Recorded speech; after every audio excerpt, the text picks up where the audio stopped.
I have a little scenario to tell you. I'm working on a project and I'm going to collaborate with someone outside of my company. I need to get some files to them, but those files contain confidential information that we're not ready to have made public.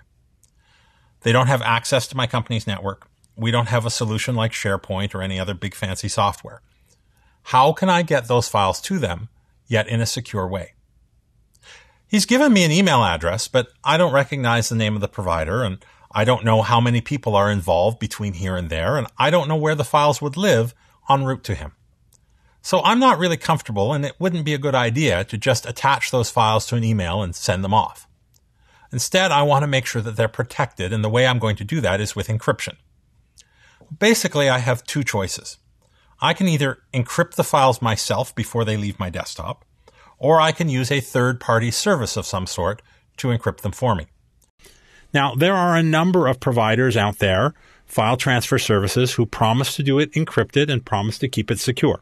Some of them are free, some of them are ad-supported, some of them are commercial and want a fee. I haven't done a comprehensive review of them all or analyzed their security, so I'm not going to pursue that option right now. You're certainly welcome to look at those, and if you've got a provider that you like, there's no reason, if they do meet your requirements of encrypting and being secure, there's no reason not to use them. I prefer to keep the control myself, so I'm going to encrypt this data before I send it to them. Now, products like TrueCrypt or BitLocker, they protect the data while it's on my disk or while it's on a USB key. So one option I could do is I could encrypt a USB key and I could ship him the USB key, but we want to get it there quicker than that. So we're going to send it electronically. But TrueCrypt and BitLocker and products like those don't generally protect it while it's in transit. So I can take these files and I can zip them up. I can right-click them. This has been around Windows for a long time. And I could say send to compressed folder. That will give me a compressed folder.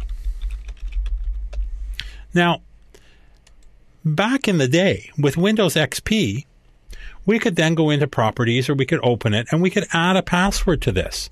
But we can't do that now. We're going to go ahead and open that in Explorer, and you'll see there's a column here labeled password, but there's no exposed way to create the password and have Windows itself encrypt this compressed file. So that's kind of, to my mind, a step back, but that's what happened in Windows 7. So we're going to delete this again. Now, there's a few other tools, though, that you can use. One is 7-Zip. One is WinRAR.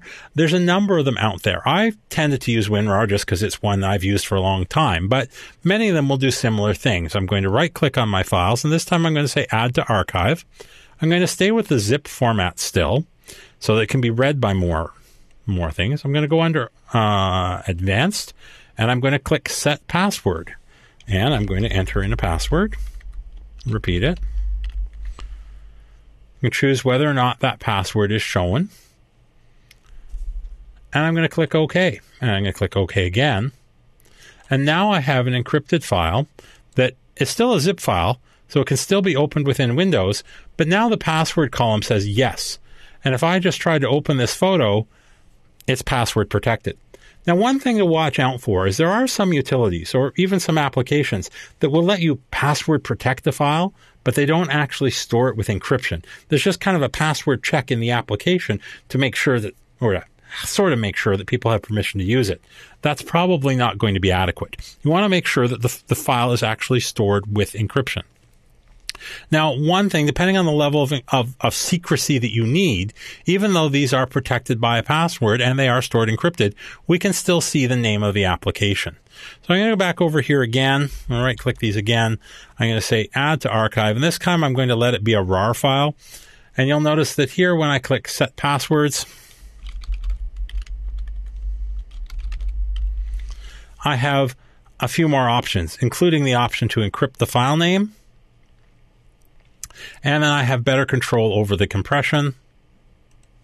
And a few other options are available to me that aren't available with zip files.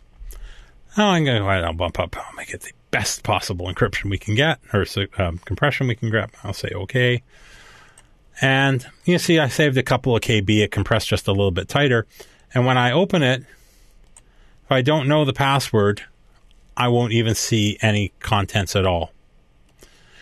Now, the downside to that is I do need to have a reader that's capable of opening this sort of file. And WinRAR in particular is a licensed product. It's not very expensive, but you would need to license it. Could add up if you're licensing a whole number of computers. So you may want to explore some options around that about what's the best licensing deal for your company.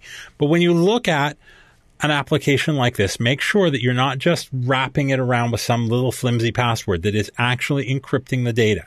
Now that this data is encrypted, I could take either the zipped version or the RAR version and do whatever I want with it. All I have to do is make sure that my recipient at the other end has the correct password. It's not a great idea to send the password in the same email. In fact, it would kind of defeat the purpose. So I'm probably going to call my colleague and give him the password over the phone. Then he can confirm that he's received the files, and doing so also avoids the suspicion he might have that it's a phishing email or a virus. I can tell him I've sent you a file, it's named this, and here's the password to open it. And he can be confident that it's an expected file, not a surprise, and we can be confident that the information can't be read while the information's in transit.